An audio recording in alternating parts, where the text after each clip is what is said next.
One of the points of sometimes confusion or discussion is when we have a patient who has a high PD-L1 level in their tumor specimen. A lot of times we see that patient might be started on a checkpoint inhibitor, either by itself or in combination with chemotherapy, before the results of an NGS panel are known. And sometimes you have no choice. The patient is very sick and the patient is very symptomatic. And typically at Sloan Kettering, we might start a patient in that situation on chemotherapy, regardless of PD-L1, if the results of the molecular mutations are not known until we get that back. Because the NGS panels these days typically have a turnaround time of 1 to 2 weeks at the most at some institutions if done in-house. Sometimes we have results of EGFR, for example, or ALK in a matter of a few days. So it's important to keep that in mind. Even patients who are heavy smokers, who are older and traditionally may not think that they might have a targetable mutation, can have one of these targetable mutations. So it's important to keep that in mind. Do that for every single patient, especially in the metastatic setting, and not necessarily start them on checkpoint inhibitors right away as soon as the PD-L1 results are known. One thing that is really important, especially in a patient that may not be symptomatic, is to wait to have as much information as you possibly can before making a treatment decision. So for example, if someone were to come to your office as a never smoker, young patient, and you find that their PD-L1 is 60%, you may want to get trigger happy and offer them single agent pembrolizumab in the stage 4 setting. However, it's really important to take a step back and think this patient is a never smoker, it's a non-small cell lung cancer, it's an adenocarcinoma. There may be a driver mutation here. So I think I need to put the brakes, especially if they're not symptomatic, and say, what can I do to expedite the diagnostic molecular path and see if we have a driver here or not? Because then you'd be committing them to therapy that, maybe not as efficacious. If you have progression by RECIST, you have 21% growth, you change therapy. Well, we have seen with targeted therapies, we have seen with checkpoint inhibitors that even when there is slight growth, very often that slight growth can go on for months or even years. So we were taught that when there is growth of a certain degree, we change. Now we don't change. The other thing that we do is we give local therapies to people with metastatic disease, and that is, something we were taught never to do, other than for a very symptomatic lesion. Obviously, we would do that. You have a painful bone metastasis, not responding to therapy, you of course treat it. But now we're talking about giving these local therapies preemptively in the setting of metastatic disease. And there are plenty of series out there that show that it makes a difference. And again, the biology is such. If you have EGFR mutant lung cancer and you progress, where are you going to progress? You're going to 8 out of 10 chances you are going to progress in the same sites of disease you had at presentation. So intensifying therapy against those sites makes some sense. The other thing is this whole idea about treating people at resistance, at failure. We need to get away from that. Failure is bad. It's not good. We want to prevent that. It's horrible for our patients and can be symptomatic and also emotionally devastating as well. And so we have to rethink about preventing recurrence rather than waiting for it and then dealing with it. I mean, you're behind the 8 ball. And when you explain this to patients, I think people are very receptive, saying, of course I want to try to stay one step ahead of this cancer. I don't want to be reacting to it. I want to be taking the lead here. The key thing that we need to do today is we need to make sure that all of our patients with non-small cell lung cancer have a full molecular evaluation. I think the bare minimum molecular evaluation for patients with lung cancer today includes testing for EGFR, ALK, BRAF, and ROS1. We need to test for these. We have FDA-approved drugs to treat these gene rearrangements or gene mutations, and we need to identify these. I think we've seen with the introduction of immunotherapy into the first line somewhat of a loss of interest in testing, but I think testing remains just as critical, and we know that if patients have EGFR mutations, they're not as likely to derive benefit from immunotherapy approaches, so we have to look for EGFR mutations. The same story goes for ALK. If we identify the ALK, we know those patients aren't going to benefit from immunotherapy. They're going to benefit much more from targeted therapy. I would say that the utility of sequencing platforms, including liquid biopsy, their limitations, pros and cons. For a patient that has a biopsyable tumor, using liquid biopsy without an adjunct physical tissue biopsy may not be the right answer if the liquid biopsy is negative. So I would always recommend that at present we do still consider standard of care next-gen sequencing in the lung cancer space. I actually have talked to doctors who think that ROS1 lung cancer is a myth and a lab artifact because they've never seen a patient with it. The truth is, at an academic center seeing nothing but lung cancer, I've seen fewer than half a dozen of these patients. But every single ROS1 positive patient that I've met in my career is still alive and on therapy for their ROS1 positive lung cancer. These patients live a really long time and respond really well. And it doesn't cost any more to test for them along with all the other markers than it does to test for EGFR and other things. You're already testing for PD-L1. It's part of the standard practice now to do biomarker testing. Everyone should be tested. If you have questions, go online, ask your local academic center, look for clinical trials for these patients, but never let a patient, especially a never smoker or a young person, someone who doesn't really fit the profile, you have to test for actionable markers because these patients really can benefit from it. I would say to hear some of this data, that's really just been breaking since ASCO with some of these new drugs, like the new MET TKIs, like LOXO-292, like AMG 510, drugs that haven't been approved yet. That we kind of hear some of the breaking news about them, so that not only can they understand the drugs, but also the importance of the target, which then would lead to testing. So really getting news like that out into the community through different avenues so that they can be aware of the drug development that's happening for some of these other targets in lung cancer as well as other cancers.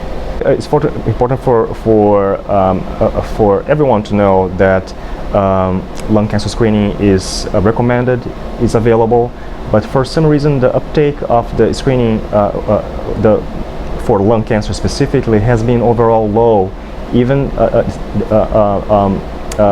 despite the fact that it has been recommended for a few years now.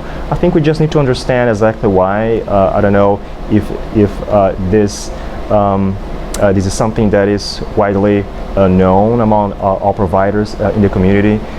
There's certainly a lot of fear about the diagnosis itself among patients, but I think those are the things that we need to understand why the uptake of screening for lung cancer is not as high as, for example, for breast cancer or colon cancer with colonoscopy, for example. I think maybe we just need to increase awareness, have this conversation about the potential risk and benefits, and just educate providers and the patients. One of the important factors, if not the most important factor in decision making, is feeling confident in your assessment of the patient's overall status. One of the questions that I'm often asked about is by community physicians is their concern about not doing exactly according to the trial. Because unfortunately most patients in real life usually have a lot more complicated medical stories than we see in the trials. And yet doctors are very reluctant not to offer what the trials are. So our approach has always been the number one factor that determines your course of action should be patient factors. And sometimes it's absolutely inappropriate to do a triple combination like we've talked about. So I think one of the messages a lot of the time is for physicians to trust their instincts about what's appropriate and not, versus simply saying that the trial determines everything. So that's a big part of our job a lot of the time. One of the important messages for community practice, where perhaps people aren't doing it as much, is the importance of genomic characterization in prostate cancer. I still get the sense that germline testing is not commonplace, and yet guidelines are now very clear. NCCN, ASCO, we all agree all metastatic prostate cancer patients should get germline testing. That is, check their familial risk for prostate cancer. Because the rate of germline positivity, that is familial positivity, is probably at least 10 to 12% in all comers in metastatic prostate cancer. And that's a significant risk. And remember, BRCA, right, is the most common mutated gene in prostate cancer. And that, of course, is associated with breast and ovarian and pancreas cancer as well. So I think that's a key point. But then the second point I make there is that when we talk about BRCA mutant prostate cancer, in the metastatic setting, half of them will be germline, but half of them will be somatic. That is, the mutation occurred in the cancer cell later on. So it's very important to test the somatic, the tumor sample in order to identify patients who are going to benefit from targeted therapy. And I guess the last point I make there for the community practitioner is cell-free DNA works. I think there's a lot of confusion around this still, a lot of uncertainty as to whether it's an adequate test. My advice is that tumor or tissue testing of contemporaneous tissue that is currently growing tumor is still the gold standard. I do not recommend testing the prostate sample from 10 years ago. Okay, get a biopsy from today if you want a tissue sample, but if you can't get that, you can do cell-free DNA. The concordance rate with tumor is very high. A positive finding in cell-free DNA is real. You can have confidence in it. A negative finding is perhaps not real, right? The mutation can develop again later. And there's also a question of, is there enough cell-free DNA content, so tumor burden has an impact, but a positive finding is real and you can act on it. The use of erdafitinib is still new in community practices. The number of the patients with FGFR3 mutation is still low. I would recommend that the oncologists, they send out the FDA-approved test for FGFR3 mutation through a QIAGEN test centers, which have promise of picking up mutations which were previously not seen, so that more and more patients can benefit from these drugs. At the same time, there's a learning curve to use of these drugs. These patients require closer follow-up as compared to other oral agents which are used in oncology practices, and have certain new side effects, including central serous retinopathy, which we are not used to taking care of, and so we need a good partner in ophthalmology who could see these patients as early as possible in case there is visual changes, and intervene to avoid serious visual or serious blindness in these patients. So that learning curve using these agents is something which the community oncologist will go through while using these new drugs. Community oncologists know this already, but if you look at the whole landscape for prostate cancer, it continues to evolve so quickly, and the data presented at each national meeting or international meeting is really practice changing. And even for myself, who I tend to focus just on this space as well, it's hard for me to keep up as well. So I think it's important to just continually stay updated. Right now we're seeing a lot of new activity with patients with metastatic hormone-sensitive prostate cancer, and we're seeing just a shift in how we might need to approach the management of patients. And maybe we need to shift it to the perspective of, how do we delay castration resistance, and how do we delay METs as much as possible? Because we know when patients develop METs, they have worse outcomes. And when they develop castration resistance, they have worse outcomes. So what can we do using all these different therapies to really delay that? And I think we have a lot more data on how to treat these patients, delay METs, and also treat those patients with earlier who have metastatic hormone-sensitive disease. Technology is improving all the time. We are now testing cell-free DNA for the appearance of mutations that reflect tumor. That may be a way for us to track disease over time.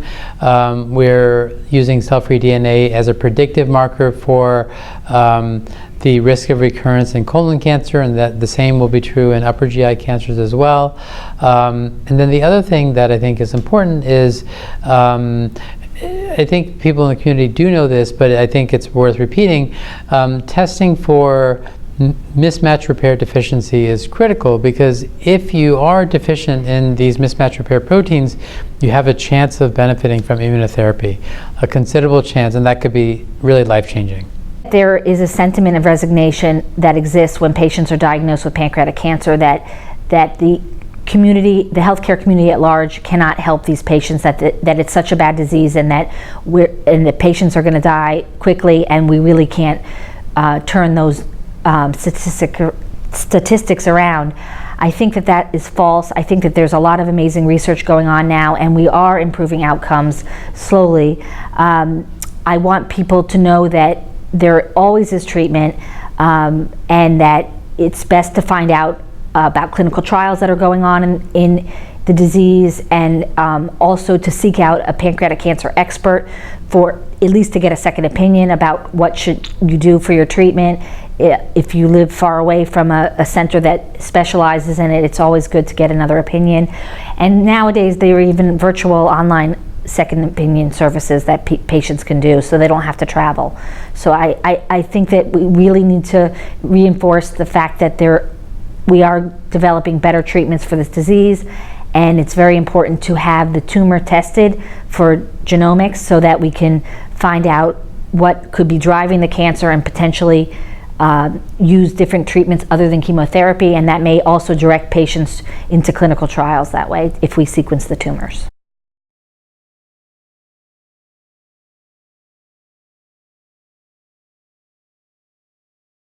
Community practitioners have an incredibly heavy lift now to try to keep up with what's going on in all the different disciplines. So many new drugs are coming on board, and to be able to be a generalist and keep track of that, I think, is very, very difficult.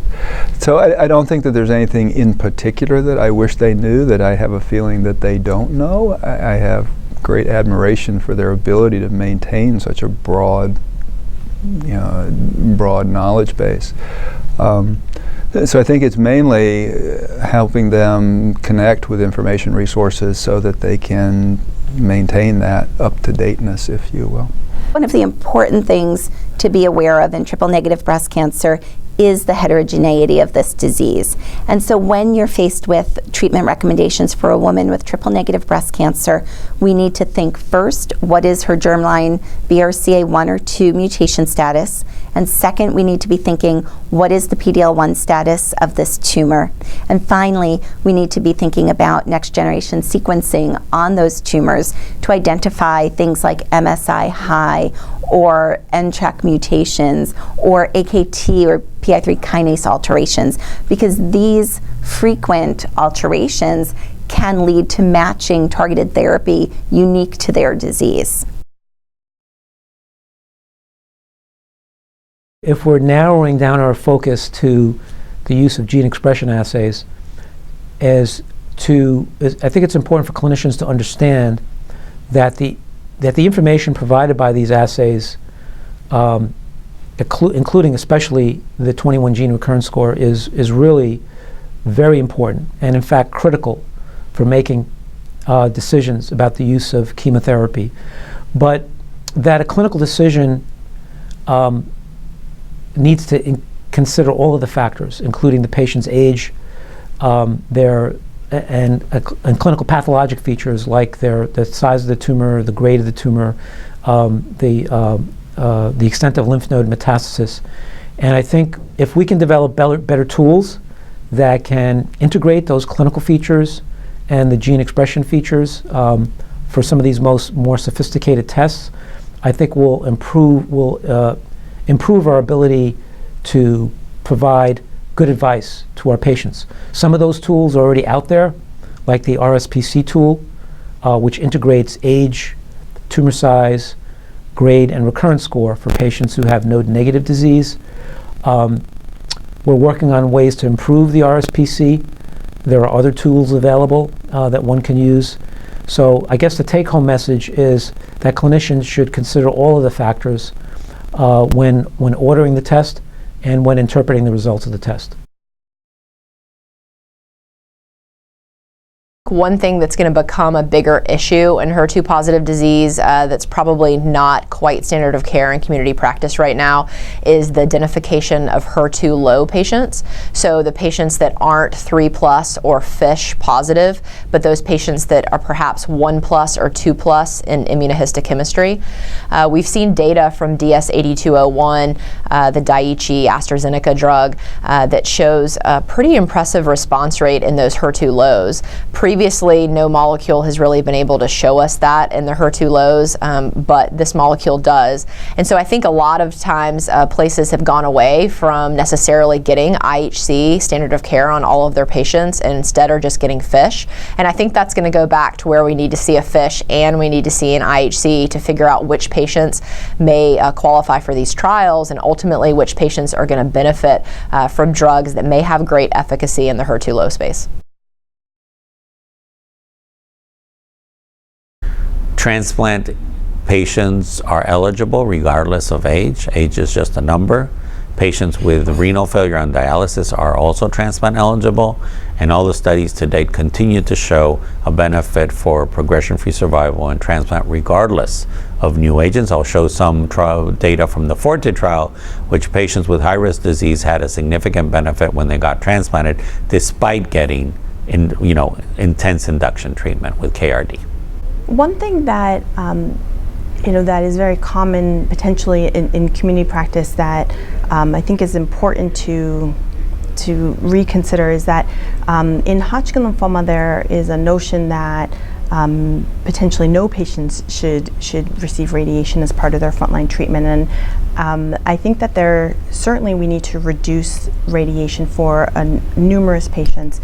But there are certain patients that I think really need to be considered for radiation as part of their frontline treatment, and we've found that that patients who have disease bulk, patients who have early stage disease and disease bulk measuring 7 centimeters or more, are those who are more likely to have disease recurrence if they only receive chemotherapy alone.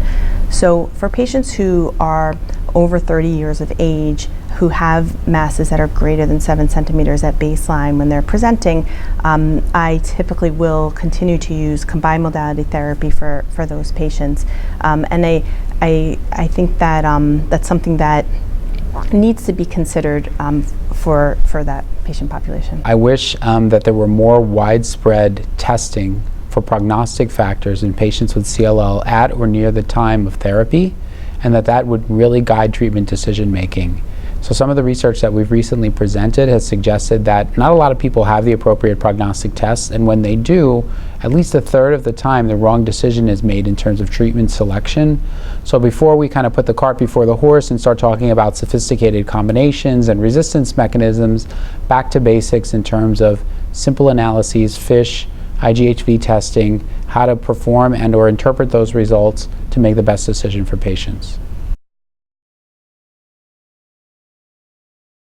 The biggest challenge we have in kind of the care of women with gynecologic cancers across the board is we have a lot of clinical trials that are open, and I think this is a really exciting time because we have a lot of drug development that's ongoing, we have a lot of agents, and we're understanding tumor biology, so we're understanding how to target these tumors better. I think the biggest challenge we have is patients want to be treated closer to home, and that kind of eliminates their participation in clinical trials. So I think we need community support to engage patients in clinical trial, or having our community partner with us in providing those clinical trials to these patients so that we can truly advance the care of these women. Now, every patient with ovarian cancer, once diagnosed, should have genetic screening, genetic counseling, because actually a large portion of patients actually have a genetic mutation, up to 25%. That impacts, we now know that impacts that patient's treatment and their treatment options. It impacts their prognosis, but also that information could impact other family members. Still, only about 50% of patients, maybe at the most, are offered genetic testing. And so that's, and as we discussed, or as it's known, most patients once diagnosed with ovarian cancer, it's advanced disease. And so really that information is that knowledge is power for a patient or their family to potentially prevent ovarian cancer. And so I would definitely want those out there to know that. And then the data on treatment outcomes related to high volume centers as opposed to low volume centers. It helps their patients. For patients that that they need to that they need to try treatments, because I think currently still oftentimes, oh, you're diagnosed with ovarian cancer.